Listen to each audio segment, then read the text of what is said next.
Assalomu alaykum qadri baland kitobxonlarimiz.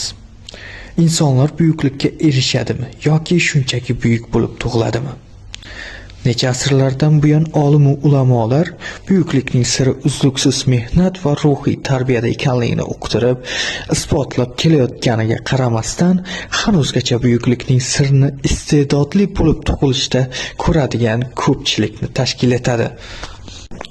Ushbu qanday buyuk bo'lishgan nomli kitob muallifi, ya'ni Saud al-Kariboniy buyuklik tug'ma iste'dod bilangina emas, balki uzluksiz mehnat, ruhiy tarbiya, qat'iyat, sabr va optimizm bilan erishish mumkinligini va barchamiz taniydigan mashhur va buyuk insonlar hayotida real misollar bilan yoritgan.